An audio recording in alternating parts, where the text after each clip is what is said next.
అతనంటే మంచితనానికి నిదర్శనంగా, వివాదరహితునిగా ఆయన అభిమానులే కాదు అందరూ చెప్పుకుంటారు. ఆయనకంటూ ఏ దురలవాట్లు లేవు. కానీ తన కెరియర్ విషయానికొచ్చేసరికి మేకతోలు కప్పుకుంటాడు. తనకన్నా ఫేమ్ ఎక్కువగా ఉన్న హీరోయిన్లపై కన్నేస్తాడు. వారిని ముగ్గులోకి దింపుతాడు.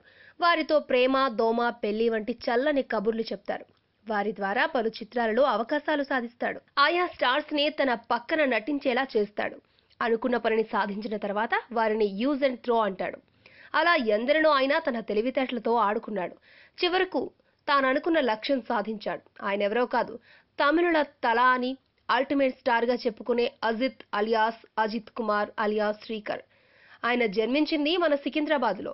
ఆయన తండ్రి తమిళుడు, తల్లి సింధీ మహిళ. ఆయన నటుడే కాదు, cinema script writer, model, photographer, aero modeling, philanthropist, formula rider. British formula రేసులో ఆయన థర్డ్ బెస్ట్ రైడర్ గా గుర్తింపు పొందాడు. 1990లో తమిళ చిత్రంలో చిన్న పాత్ర చేశాడు. 1993లో గొల్లపూడి మారుతిరావు కుమారుడైన గొల్లపూడి శ్రీనివాసరావు దర్శకత్వం వహించిన ప్రేమ పుస్తకం చిత్రంలో శ్రీకర్ అనే పేరుతో హీరోగా నటించాడు.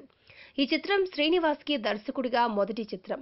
ఈ చిత్రం షూటింగ్ లోనే ఆయన వైజాగ్ లో షూటింగ్ చేస్తుండగా సముద్రంలోకి కొట్టుకుపోయి దుర్మరణం పాలయ్యాడు. ఆ తర్వాత ఆ చిత్రాన్ని తండ్రి, తల్లి గొల్లపూడి మారుతిరావు పూర్తి చేసి విడుదల చేశారు. ఆ తర్వాత ఆయన తమిళంలో సంఘవి హీరోయిన్ గా అమరావతి చిత్రంలో నటించాడు. ఇది మంచి విజయం సాధించింది. ఇక ఆయన తన కెరియర్ గ్రాఫ్ ని పెంచుకునే సమయంలో సంఘవితో పాటు హీరా, సిమ్రాన్, సుబ్బలక్ష్మి, సువలక్ష్మి, దేవయాని, మహేశ్వరి, జ్యోతిక వంటి ఎందరో హీరోయిన్లతో ఎఫైర్ అంటూ కన్నేసేవాడు.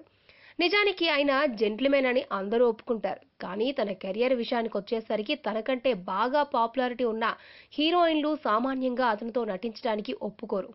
దీంతో అజిత్ ఎంతో తెలివిగా వీరిని ట్రాప్ చేసేవాడు. తాను నటించే చిత్రాలలో తనకన్నా ఫేమ్ ఉన్న నటీనటులను తన పరిచయంతో ఒప్పించి సినిమాకు గ్రాండియర్ లుక్ తెచ్చేవాడు.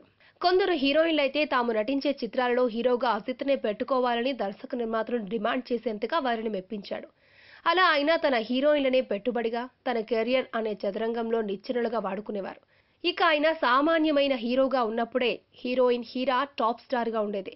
ఆమె నటించిన హృదయం, దొంగ దొంగ వంటి చిత్రాల ద్వారా ఆమె టాప్ ప్లేస్ లో ఉంది. ఆమెతో ఈ జెంట్లిమెన్ వ్యవహారం సాగించాడు. అతని వలలో పడిపోయిన హీరా ఆయనతో కలిసి కూడా నటించిందే. ఆయన నటించే చిత్రాలలో కనీసం గెస్ట్ రోలు చేయడం ఆయనను తన చిత్రాలలో రికమెండ్ చేసేది. ప్రేమలేఖతో ఆయన దశ తిరిగేలా చేసిన వారిలో హీరా మొదటి హీరోయిన్. అంతేకాదు, ఆయనకు ప్రశంసలు, స్టార్ హోదా తెచ్చిన వాలి చిత్రం సమయం విషయంలో కూడా ఆయనను రికమెండ్ చేసింది సిమ్రానే అని కోలీవుడ్ అంటుంది.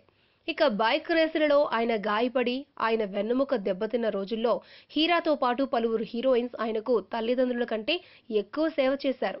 ఆయన మరలా మామూలు మనిషి కావడానికి కారకులయ్యారు. కానీ ఆయనలోని తెలివేంటంటే ఒకేసారి ముగ్గురు నలుగురితో ఎఫ్ఐఆర్ ఉన్నా సరే ఒకరి విషయం ఒకరికి తెలియకుండా మేనేజ్ చేసేవాడు. తెలిసినా కూడా తన మాటల చాతుర్యంతో, తన అమాయకమైన మోముతో మంత్రముగ్ధులను చేసి వారిని నమ్మించేవాడు. ఎవరైనా ఒకసారి ఒకరిని మోసం చేయగలరే గాని అందరినీ ఎల్లకాలం మోసం చేయలేరంటారు. కానీ దానిని తప్పు అని అజిత్ నిరూపించాడు. హీరా డ్రగ్స్ కి అలవాటు పడేలా చేశాడు. ఆమె మనసులో తీరని గాయం చేసి ఆమె అవసరం తీరిన తర్వాత ఆమె దారి ఆమె చూసుకుని వేరే వారిని పెళ్లి చేసుకునేలా చేశాడు. ఇక జ్యోతిక, సిమ్రాన్, సంఘవి, దేవ్యాని ఇలా ఆయన లిస్ట్ లో చాలా పెద్దదే. ఆయన మాత్రం అందరు హీరోయిన్లను ఎంజాయ్ చేసుకుని కేవలం ఎంజాయ్మెంట్ గా కాకుండా తన కెరియర్ ను కూడా వారి చేత మరింత ఎత్తుకు వెళ్లేలా చేసేవాడు. ఇక ఆయన నాటి బాలనటి, తర్వాత హీరోయిన్ గా నటించిన శాలినిని వివాహం చేసుకున్నాడు. అజిత్ హిందూ మతానికి చెందిన బ్రాహ్మణుడు, శాలిని ప్రొటెస్టెంట్ క్రిస్టియన్. వారి వారి కుటుంబ సభ్యులను ఒప్పించి ఇద్దరూ అటు హిందూ ఇటు క్రిస్టియన్ మతాలకు అనుగుణంగా పెళ్లిళ్లు చేసుకున్నాడు. ఇక అజిత్ నాటి స్వర్గీయ జయలలితకు దత్తపుత్రుడు వంటివాడు. తన తదనంతరం ఆమె అజిత్ ని తన వారసుడిగా ప్రకటించాలని భావించింది. కానీ దానిని బయట పెట్టకుండానే మరణించడంతో శశికళ, ఆమె భర్త దినకరన్ వారు ఎంట్రీ ఇచ్చారు. ఇక తాను ఇప్పటి వరకు 60 వరకు చిత్రాలు చేసి రజనీకాంత్ తర్వాత అంతటి ఫాలోయింగ్ ఉన్న స్టార్ గా పేరు తెచ్చుకున్నాడు. అజిత్, శాలినీలకు ఇద్దరు పిల్లలు, అనూష, అద్విక్. ఇక పెళ్లైన తర్వాత శాలినిని నటనకు దూరంగా ఉంచాడు. మరోవైపు శాలిని, శ్యామ్లీల సోదరుడైన రిషిని హీరోగా ప్రమోట్ చేస్తానని తన భార్యకు, ఆమె కుటుంబ సభ్యులకు పెళ్లినాడు హామీ ఇచ్చినా ఆ తర్వాత ఆ విషయాన్ని పట్టించుకోలేదని కోలీవుడ్ వర్గాలు అంటుంటాయి. మొత్తానికి జెంటిల్‌మ్యాన్, ఉదార స్వభావం, దానగుణం అన్నీ ఉన్నా కూడా ఆయన తన వ్యక్తిగత విషయాల్లో దేనికైనా తెగించే స్వార్థపరుడంటారు. ఈ వీడియో మీకు నచ్చితే ఓ లైక్ కొట్టండి. మీ ఫ్రెండ్స్ కు షేర్ చేయండి. ఇలాంటి డిఫరెంట్ వీడియోలను మరిన్ని చూడాలనుకుంటే మా యూట్యూబ్ ఛానల్ ను సబ్స్క్రైబ్ చేయడం మాత్రం మరవకండి.